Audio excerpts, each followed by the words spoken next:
Audiolivro realizado pelo canal Audiolivros Mágicos.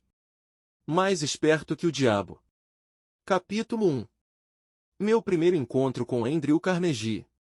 Por mais de um quarto de século, meu principal objetivo foi o de separar e organizar, em uma filosofia de realizações, as principais causas tanto do fracasso como do sucesso, com o objetivo de ser útil a todos os outros que não têm nem a inclinação nem a oportunidade de se engajar nesse tipo de pesquisa. Meu trabalho começou em 1908, como resultado de uma entrevista que fiz com Andrew Carnegie. Eu, francamente, contei ao Sr. Carnegie que eu tinha concebido a ideia de entrar para a faculdade de Direito e que eu havia pensado em pagá-la entrevistando homens e mulheres bem-sucedidos, descobrindo como eles conseguiam sucesso e descrevendo as minhas descobertas para revistas. No final de minha visita, o Sr. Carnegie me perguntou se eu tinha ou não coragem para realizar algo que ele estava para me oferecer. Respondi que coragem era tudo o que eu tinha e que estava preparado para dar o meu melhor, independentemente da proposta que ele tinha a me oferecer. Ele então disse: "A sua ideia de escrever histórias sobre homens e mulheres bem-sucedidos é memorável enquanto ideia, e eu não tenho nenhuma intenção de tentar desencorajá-lo de cumprir o seu objetivo.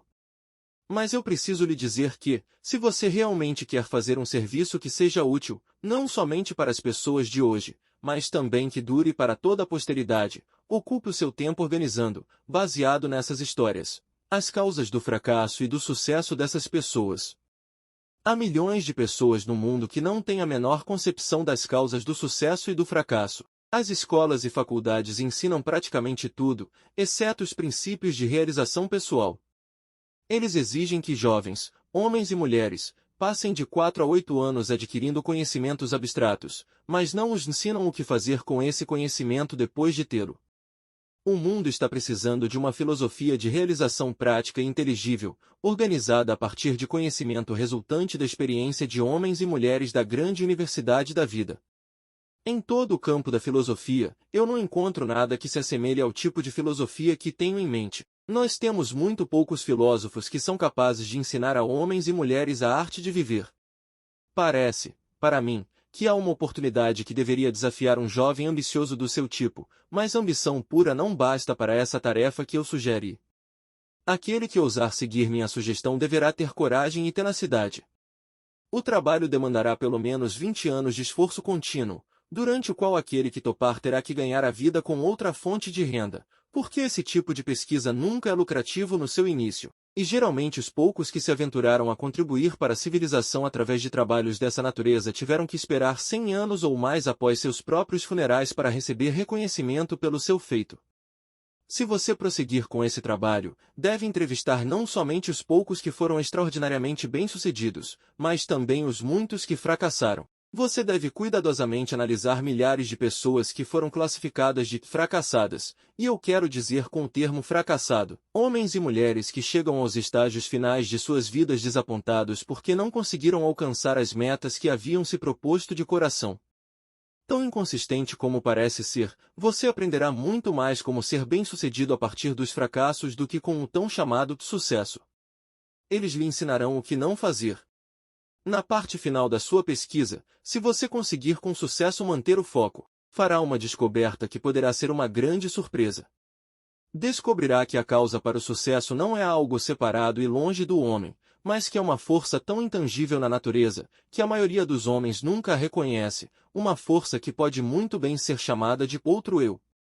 O mais interessante é o fato de que este outro eu raramente exerce sua influência ou se faz conhecer, exceto em momentos de emergência, quando os homens são forçados, por meio das adversidades e das derrotas temporárias, a mudar seus hábitos e pensar estratégias para sair das dificuldades. Minha experiência me ensinou que um homem nunca está tão perto do sucesso como quando o que ele chama de fracasso toma conta de sua vida, porque nessas ocasiões ele é forçado a pensar. Se ele pensar com exatidão e com persistência, vai descobrir que aquilo que ele chama de fracasso, na verdade, nada mais é que um sinal para elaborar um novo plano ou objetivo. A maior parte dos fracassos reais se deve a limitações que os homens impõem a si mesmos em suas próprias mentes.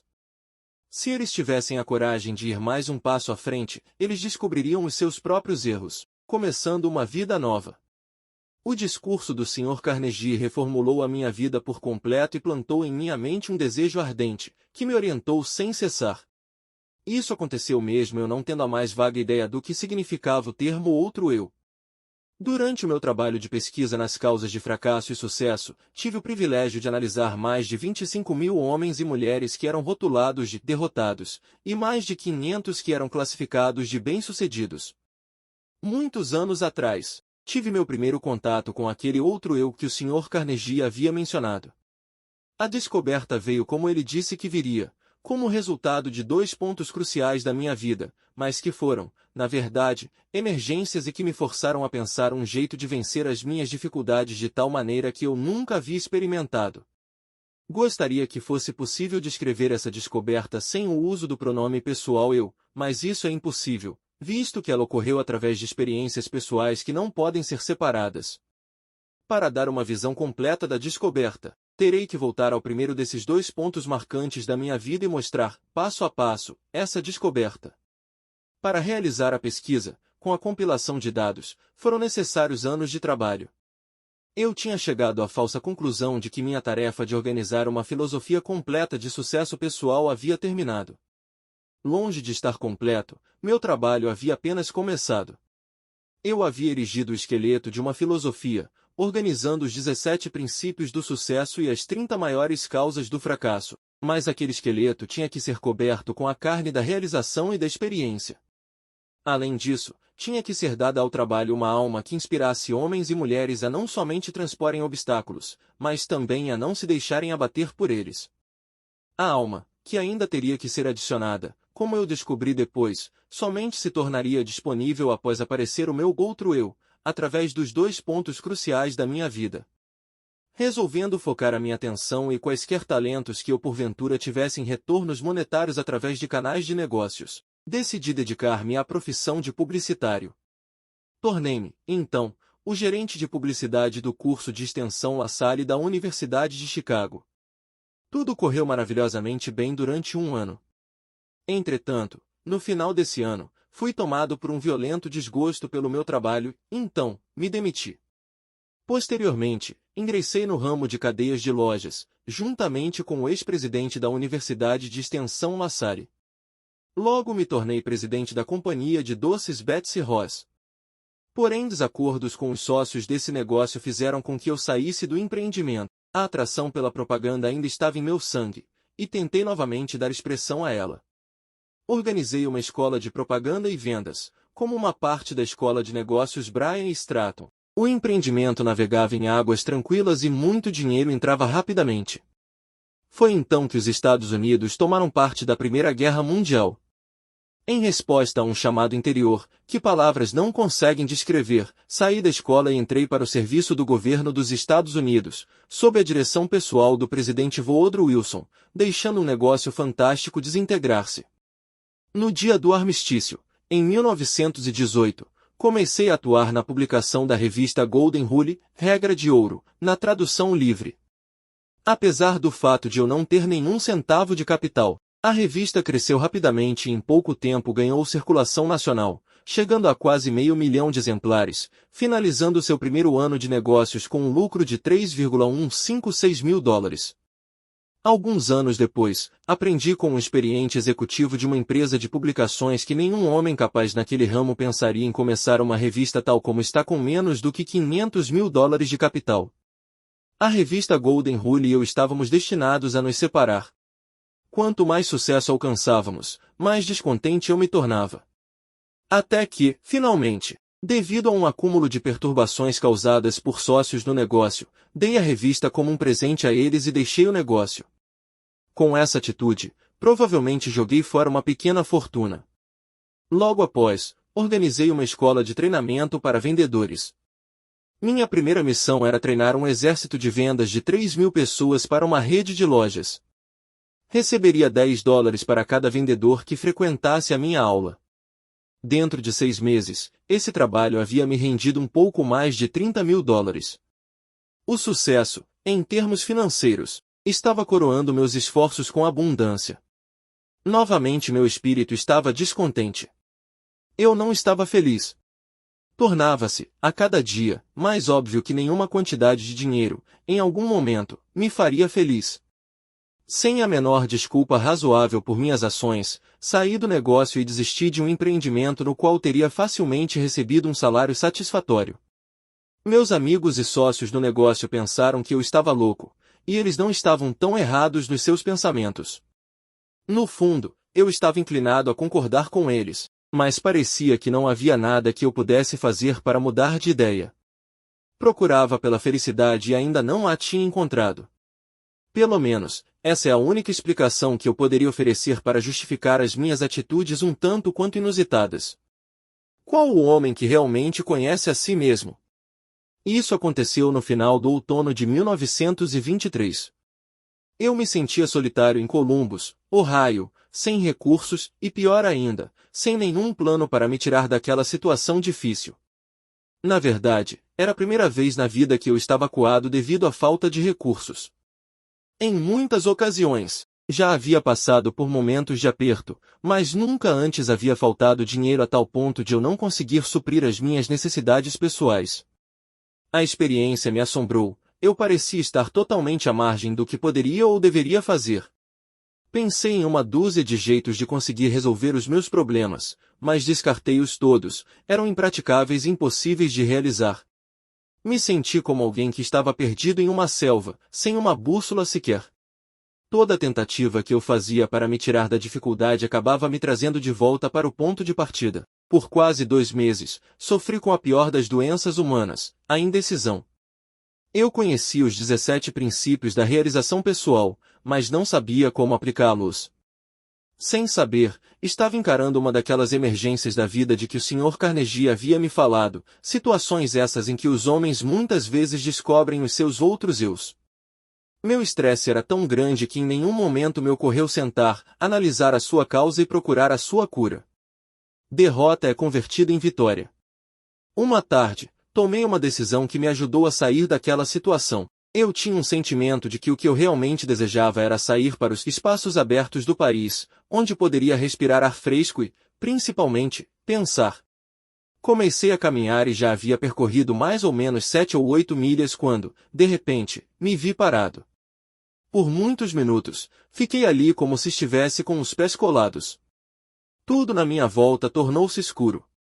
Eu podia ouvir o som estridente de alguma forma de energia que estava vibrando a uma frequência muito alta. Então meus nervos aquietaram-se, meus músculos relaxaram e uma grande calma tomou conta de mim. A atmosfera começou a clarear e, enquanto isso ocorria, recebi um comando de meu interior, que veio na forma de um pensamento, tão perto quanto eu posso descrevê-lo. O comando era tão claro e distinto, que não havia meios de eu não entendê-lo. Na essência, ele disse: chegou o momento de você completar a filosofia de sucesso que você começou, seguindo a sugestão de Carnegie. Volte para casa de uma vez por todas e comece a transferir os dados que você juntou da sua própria mente, transformando-os em manuscritos. O meu outro eu havia acordado. Por alguns minutos, permaneci aterrorizado. Essa experiência não era parecida com nada que eu houvesse experimentado antes. Eu virei e caminhei rapidamente até chegar em casa. Quando me aproximei de casa, vi meus 3 filhos olhando pela janela para as crianças do vizinho, que estavam decorando uma árvore de Natal. Então, me lembrei que era véspera de Natal. Para completar, me dei conta, com um sentimento de pura tristeza, tal qual eu jamais havia experimentado, de que não haveria árvore de Natal na nossa casa. O olhar de desapontamento no rosto das minhas crianças me fez lembrar desse fato com muita dor. Entrei em casa, sentei em frente à minha máquina de escrever e comecei de uma vez por todas a transcrever todas as descobertas que eu havia feito, relacionadas às causas de sucesso e fracasso. No instante em que coloquei a primeira folha de papel na máquina, fui interrompido pelo mesmo sentimento estranho que havia me ocorrido algumas horas antes.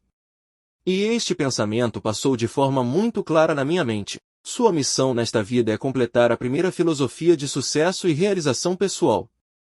Você tem tentado em vão escapar da sua tarefa, cada esforço trazendo fracasso para você.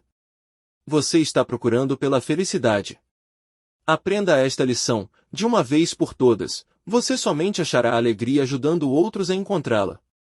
Você tem sido um estudante teimoso. Você tinha que ser curado da sua teimosia através de desapontamentos sucessivos.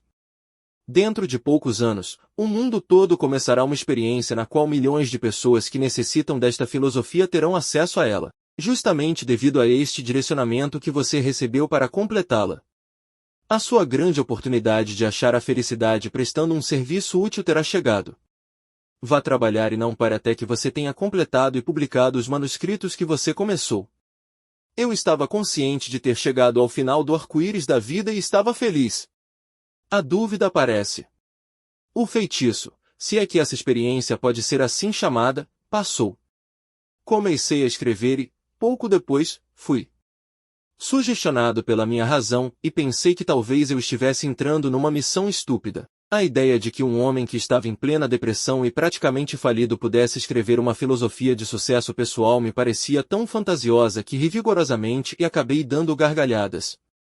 Me arrumei na cadeira, passei os dedos pelo meu cabelo e tentei criar um álibi que justificaria à minha própria mente que eu deveria tirar o papel da máquina de escrever antes de começar. Mas a vontade de continuar era muito mais forte do que o desejo de desistir, e acabei me reconciliando com a minha tarefa e segui em frente. Audiobook realizado pelo canal Audiolivros Mágicos. Olhando aos eventos passados, agora sob a ótica de tudo o que aconteceu, posso ver que essas pequenas experiências de adversidade, pelas quais passei, foram entre as mais enriquecedoras e lucrativas de todas as minhas vivências. Elas na verdade foram bênçãos, porque me forçaram a continuar um trabalho que finalmente me trouxe uma oportunidade para me fazer mais útil ao mundo do que eu jamais teria sido caso tivesse sido bem-sucedido em quaisquer dos planos ou objetivos anteriores. Por quase 3 meses, trabalhei nesses manuscritos, finalizando-os durante o começo de 1924. Assim que os completei, me senti novamente compelido a voltar ao grande jogo dos negócios americanos. Sucumbindo ao meu desejo, comprei a Faculdade de Negócios Metropolitana em Cleveland, Ohio, e comecei a organizar os planos para aumentar a sua capacidade. No final de 1924, tínhamos desenvolvido e expandido, adicionando novos cursos. Havíamos dobrado os números, considerando o melhor momento que a escola já tinha vivido. Novamente, o germe do descontentamento começou a se fazer sentir em meu sangue. Mais uma vez, eu sabia que não poderia achar a felicidade neste tipo de empreendimento. Repassei o negócio aos meus sócios e fui para a plataforma de palestras, falando sobre a filosofia de realização e sucesso pessoal, para a organização pela qual eu havia devotado tantos dos meus anos anteriores. Uma noite, estava marcado para eu palestrar em Canton, Ohio. O destino, ou o que quer que algumas vezes pareça moldar o futuro dos homens, não importasse o quanto eu tentasse lutar contra ele, novamente me colocou cara a cara com uma nova e muito dolorosa experiência. No meu auditório em Canton estava sentado Dom Juan Melete, responsável pela publicação do Canton Daily News. O Sr. Melete ficou tão interessado na filosofia de realização e sucesso pessoal da minha palestra naquela noite que me convidou para visitá-lo no dia seguinte. Essa visita resultou em um acordo de parceria que era para ter acontecido no dia 1º de janeiro seguinte, quando o Sr. Melete planejava renunciar ao cargo de chefe da publicação do Daily News para se encarregar do negócio e da publicação da filosofia na qual eu estava trabalhando. Contudo, em julho de 1926, o Sr. Melete foi morto por Pat MC Dermott, uma figura carimbada do submundo, e um policial de Canton, sendo ambos posteriormente sentenciados à prisão perpétua. Ele foi morto porque estava expondo em seu jornal uma ligação entre os bandidos e alguns membros da polícia de Canton. O crime foi um dos mais chocantes que a era da proibição já produziu. O acaso salva minha vida. Na manhã seguinte à morte do Sr. Melete, fui chamado no telefone por uma pessoa desconhecida que me alertou de que eu teria 1 hora para sair de Canton e de que eu poderia ir voluntariamente dentro de 1 hora, mas se eu esperasse mais tempo eu provavelmente iria dentro de um caixão. Minha associação com o Sr. Melete havia aparentemente sido mal interpretada. Seus assassinos de certo acreditavam que eu estava conectado de forma direta à exposição que ele vinha fazendo em seus jornais. Não esperei acabar o meu limite de 1 hora, mas imediatamente entrei no meu carro e dirigi para a casa de parentes nas montanhas a oeste de Virgínia, onde fiquei até que os assassinos tivessem sido colocados na prisão. Essa experiência veio bem dentro da categoria descrita pelo Sr. Carnegie como uma emergência que força homens a pensarem. Pela primeira vez na minha vida, conheci a dor do medo constante. A minha experiência de alguns anos anteriores, em Columbus, havia preenchido a minha mente com dúvida e indecisão temporária, mas esta preencheu a minha mente com um medo que parecia impossível de remover. Durante o tempo em que eu estava escondido, raramente deixava a casa à noite. Quando saía, mantinha minha mão em uma pistola automática levada no bolso do casaco, mantida destravada para ação imediata. Se um automóvel estranho parasse em frente à casa onde eu estava escondido, eu ia imediatamente para o porão e, com cuidado, escrutinava os seus ocupantes através das janelas. Depois de alguns meses convivendo com esse tipo de experiência, meus nervos começaram a sentir. A coragem sumiu por completo, assim como a ambição que eu tinha em meu coração durante os longos anos de trabalho em busca das causas do fracasso e do sucesso também partiu. Vagarosamente, passo a passo, me senti caindo num estado de total letargia da qual eu temia que jamais conseguisse emergir. O sentimento deve ter sido o mesmo que aqueles que pisam na areia movediça sentem, quando se dão conta de que cada esforço que fazem para tirá-los da areia apenas leva mais para o fundo. O medo é uma areia movediça que se retroalimenta. Se a semente da insanidade estivesse presente na minha constituição física, certamente ela teria germinado durante esses meses subsistindo como um morto-vivo. Indecisão completa, sonhos irresolutos, dúvidas e medo eram tudo que a minha mente experimentava dia e noite. A reemergência que eu encarei fora desastrosa por dois motivos. Primeiro, a verdadeira natureza dessa emergência me manteve num estado de constante indecisão e medo. Segundo, esse enclausuramento forçado me deixou em estado de tensão constante. Eu tendia a me preocupar com o peso do tempo que passava. A minha faculdade da razão tinha sido quase paralisada.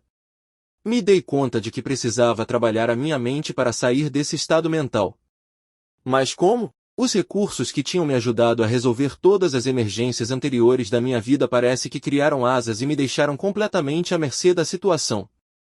Além de todas as dificuldades que eu estava enfrentando até esse momento, outra situação que parecia mais dolorosa que todas as outras combinadas surgiu. Era a tomada de consciência de que eu havia gasto a maior parte dos meus últimos anos em busca do arco-íris, procurando aqui e lá pelas causas do sucesso, e me achando agora neste exato momento mais fraco e incapacitado do que qualquer uma das 25.000 pessoas as quais eu havia julgado como sendo fracassos. Esse pensamento era quase que enlouquecedor. Além disso, era também extremamente humilhante, porque eu estava palestrando por todo o país em escolas e faculdades e para organizações de comércio, tentando contar às outras pessoas como aplicar os 17 princípios do sucesso, enquanto aqui estava eu, incapaz de aplicá-los para mim mesmo. Estava certo de que nunca mais poderia encarar o mundo com um sentimento de confiança. Toda vez em que me olhava no espelho, notava uma expressão de desgosto próprio na minha face, e frequentemente disse coisas ao homem no espelho que não devem ser escritas. Eu havia começado a tomar o lugar na categoria dos charlatões que oferecem a outros um remédio para a cura que eles não conseguem aplicar com sucesso a si mesmos.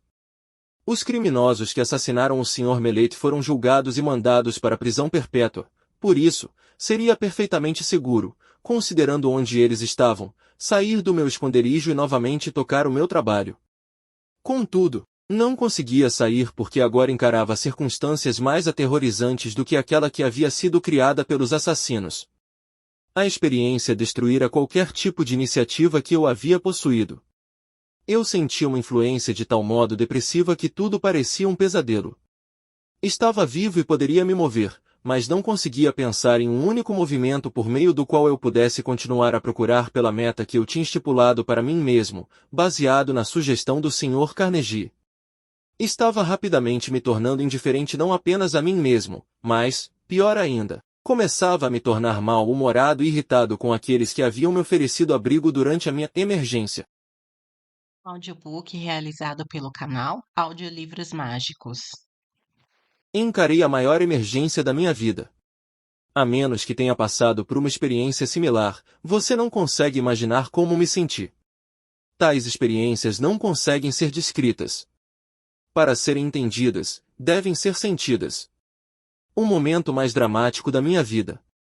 A virada veio de repente, no outono de 1927, mais de um ano após o incidente de Canton. Deixei a casa em uma noite e caminhei para o prédio da escola pública que se situava no topo de uma montanha acima da cidade.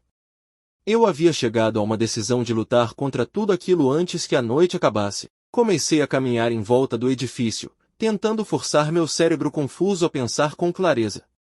Devo ter dado centenas de voltas ao redor do prédio antes que qualquer coisa que se assemelhasse a um pensamento organizado pudesse cruzar a minha mente. Enquanto caminhava, repetia constantemente para mim mesmo: existe uma saída e vou achá-la antes de voltar para casa. Devo ter repetido essa frase 1000 vezes. Além disso, estava decidido a fazer exatamente o que eu estava dizendo a mim mesmo. Estava totalmente desgostoso comigo mesmo, mas ensaiei uma esperança de salvação. Então, como um raio que cai de um céu claro, uma ideia explodiu em minha mente com tal força que o impulso fez com que meu sangue subisse e descesse das minhas veias de forma abrupta. Este é o seu período de teste. Você foi reduzido à pobreza e humilhado para que pudesse ser forçado a descobrir o seu outro eu. Pela primeira vez em anos, recordei o que o Sr. Carnegie dissera sobre este outro eu. Nesse momento, lembrei-me que ele havia dito que eu descobriria este outro eu no final do meu trabalho de pesquisa pelas causas de fracasso e sucesso, e ainda recordei que ele disse que a descoberta normalmente viria como resultado de uma emergência, quando homens são forçados a mudar os seus hábitos e pensar formas de sair da dificuldade. Continuei caminhando ao redor da escola, só que agora eu estava flutuando. Inconscientemente, parecia saber que estava para ser liberado da prisão que havia feito a mim mesmo. A partir desse momento, me dei conta de que esta grande emergência havia me trazido uma oportunidade não somente para descobrir o meu outro eu, mas também para testar a eficácia da filosofia de sucesso que eu vinha ensinando a outros como sendo algo palpável e realizável. Brevemente, eu saberia se ela funcionaria ou não. Tomei a decisão de que, se ela não funcionasse, eu queimaria todos os manuscritos e nunca mais me sentiria culpado por tentar provar aos outros que eles eram os mestres de seus destinos, os capitães de suas almas. A lua cheia estava recém cobrindo o topo da montanha. Eu nunca a havia visto brilhar tão intensamente antes. Enquanto a estava contemplando, outro pensamento cruzou a minha mente: você tem mostrado às outras pessoas como dominar o medo e como sobrepujar as dificuldades que surgem nas emergências da vida. De agora em diante, você pode falar com autoridade, porque está a ponto de superar as suas próprias dificuldades com coragem e objetivo, resoluto e destemido. Com este pensamento veio uma mudança na química do meu ser que me levou a um estado de euforia que eu nunca havia experimentado. Meu cérebro começou a clarear, e o estado de letargia no qual ele se encontrava começou a passar. A minha razão passou a trabalhar novamente. Por um breve momento, estava feliz pelo privilégio de passar por longos meses de tormento, já que a experiência me ofereceu a oportunidade de testar a eficácia dos princípios de sucesso, os quais eu vinha pesquisando de forma inexorável. Quando este pensamento surgiu, parei, uni os meus pés, saudei, eu não sabia o que ou quem, e fiquei rigidamente em estado de meditação por muitos minutos. Isso parecia, de início, uma atitude boba, mas, enquanto eu estava lá de pé naquele estado, outro pensamento cruzou a minha mente em forma de uma ordem, que era tão breve e instantânea quanto uma ordem dada por um comandante militar a um subordinado. A ordem dizia: amanhã, entre no seu carro e dirija até a Filadélfia. Lá você receberá ajuda para publicar a sua filosofia do sucesso. Não havia nenhuma forma de explicação e qualquer tipo de modificação da ordem. Tão logo a recebi, caminhei de volta para casa, fui para a cama e dormi profundamente com uma paz de espírito tal que não experimentava havia mais de um ano. Quando acordei na manhã seguinte, me levantei da cama e imediatamente comecei a fazer as malas para a viagem a Filadélfia. Minha razão me dizia que eu estava embarcando numa missão sem sentido. Quem eu poderia conhecer na Filadélfia que pudesse me ajudar financeiramente a publicar 8 volumes de livros a um custo de $25.000? Eu me questionei. Instantaneamente, ouvi em minha mente a resposta para essa questão de forma tão clara como se as palavras tivessem sido ditadas em meu ouvido: você agora está seguindo ordens, em vez de ficar fazendo perguntas. O seu outro eu estará no comando durante toda esta viagem. Havia outra condição que parecia fazer a minha preparação para ir a Filadélfia algo que beirava o absurdo. Eu não tinha dinheiro.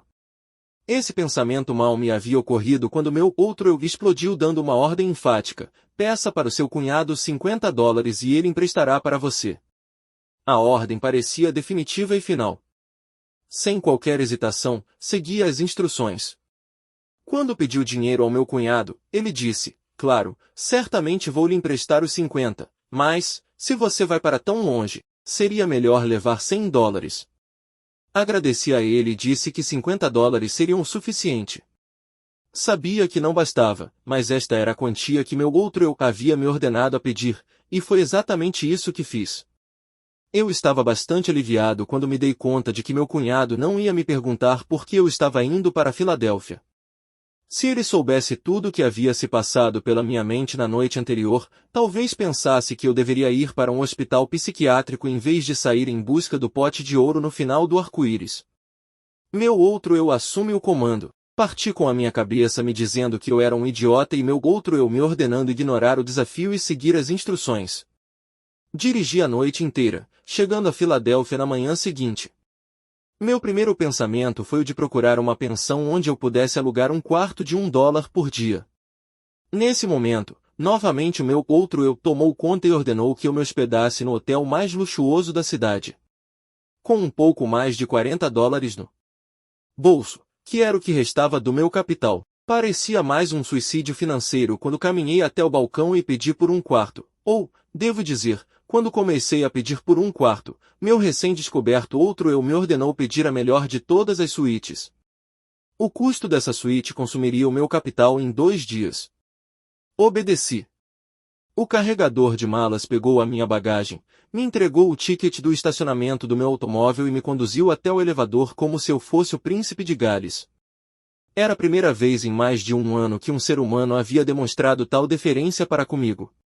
Meus próprios parentes, esses com quem eu estava morando, longe de me mostrar qualquer tipo de consideração, ainda achavam que eu era um peso para eles, e tenho certeza de que eu era. Porque nenhum homem no estado mental em que eu me encontrava no último ano poderia ser qualquer coisa além de um peso a todos aqueles com os quais porventura entrasse em contato. Tornava-se evidente que meu outro eu estava determinado a me tirar do complexo de inferioridade que eu havia desenvolvido. Dei ao carregador de malas $1. Comecei a estimar quanto seria a minha conta do hotel até o fim da semana, quando então o meu outro eu ordenou que eu limpasse completamente a minha mente de quaisquer pensamentos de limitação e que conduzisse a minha vida a partir daquele momento como se tivesse todo o dinheiro que quisesse. A experiência pela qual estava passando era tanto nova quanto estranha para mim. Nunca consegui ser mais do que eu acreditava que poderia ser. Por quase meia hora, este outro eu me deu ordens que segui à risca durante o período da minha estada na Filadélfia. As instruções que recebi por meio desses pensamentos se apresentaram à minha mente com tal força que eles eram facilmente distinguíveis de pensamentos normais criados pelo meu eu tradicional. Eu recebo ordens estranhas de uma fonte estranha. Minhas instruções começaram desta forma. A partir deste momento, você está completamente no comando do seu outro eu. De agora em diante, você deve saber que 2 entidades ocupam o seu corpo, na verdade 2 entidades similares ocupam o corpo de cada ser vivente do planeta Terra. Uma dessas entidades é motivada e responde pelo impulso do medo. A outra é motivada e responde ao impulso da fé. Por mais de um ano você foi conduzido como um escravo pela entidade do medo. Há 2 noites, a entidade fé assumiu o controle do seu corpo físico, e a partir daquele momento você foi motivado por essa entidade. Por mera conveniência, você pode chamar essa entidade fé de seu outro eu. Ela não conhece limitações, não possui medos e não reconhece a palavra impossível, ponto. Você foi direcionado a selecionar esse ambiente de luxo em um bom hotel, como um meio de desencorajar o retorno da entidade medo. Esse antigo eu motivado pelo medo não está morto, ele simplesmente foi destronado. E ele o seguirá aonde quer que você vá, esperando uma oportunidade favorável para tomar conta de você novamente. Ele somente pode tomar o controle de você por meio dos seus pensamentos. Lembre-se disso e mantenha as portas da sua mente hermeticamente fechadas contra todos os pensamentos que procuram limitá-lo de qualquer maneira e você assim ficará a salvo. Não se permita preocupar-se com o dinheiro que você precisará para suas despesas imediatas. O recurso virá a você no momento em que você necessitar dele. Agora, vamos aos negócios. Antes de qualquer coisa, você deve saber que a entidade fé, que agora está no comando do seu corpo, não faz nenhum tipo de milagre e também não trabalha em oposição a nenhuma das leis da natureza. Enquanto ela estiver no comando do seu corpo, ela o guiará sempre que você a chamar, através de impulsos de pensamentos que cruzarão pela sua mente e o ajudarão a realizar todos os seus planos pela maneira mais natural, conveniente e lógica possível. Acima de qualquer coisa, tenha este fato claramente fixado na sua mente, que o seu outro eu não fará o trabalho por você, ele somente o guiará inteligentemente no caminho para você conquistar todos os seus objetivos e desejos. Este outro eu o ajudará a transformar todos os seus planos em realidade. Além disso, você deve saber que ele começa sempre com o seu maior ou mais pronunciado desejo. Neste momento, o seu maior desejo, aquele que o trouxe até aqui, é publicar e distribuir os resultados da sua pesquisa nas causas de sucesso e fracasso. A sua estimativa é de que serão necessários aproximadamente $25.000. Entre seus conhecidos, há um homem que estará disposto a investir o capital necessário. Comece de uma vez a imaginar e focar no nome de todas as pessoas do seu círculo de conhecidos que poderiam de alguma maneira ser induzidos a fornecer a ajuda financeira de que você está precisando. Quando o nome da pessoa certa vier à sua mente, você o reconhecerá imediatamente. Entre em contato com essa pessoa, e a ajuda que você procura será dada. Nos seus argumentos, contudo, apresente o seu pedido em uma terminologia tal que você usaria numa transação usual de negócios. Jamais, sob nenhuma hipótese, faça qualquer referência à descoberta desse seu outro eu. Se você violar essas instruções, será acometido por uma derrota temporária. O seu outro eu continuará no comando e permanecerá a guiá-lo enquanto você quiser fazer uso dele. Mantenha a dúvida, o medo e as preocupações e todos os pensamentos de limitação totalmente fora da sua mente. Isso é tudo para o momento. A partir de agora você começará a se mexer por seu livre-arbítrio, precisamente da mesma maneira que você começou antes de descobrir o seu outro eu. Fisicamente, você é o mesmo que sempre foi, por isso ninguém reconhecerá nenhuma mudança em você. Olhei em volta do quarto, pisquei os olhos e, para ter certeza de que não estava sonhando, levantei e caminhei até um espelho e olhei para mim de perto. A expressão do meu rosto havia mudado de dúvida para coragem e fé. Não havia mais qualquer sinal de dúvida na minha mente, visto que o meu corpo físico estava sob uma influência muito diferente daquela que havia sido destronada 2 noites antes, enquanto eu caminhava na escola na West Virginia.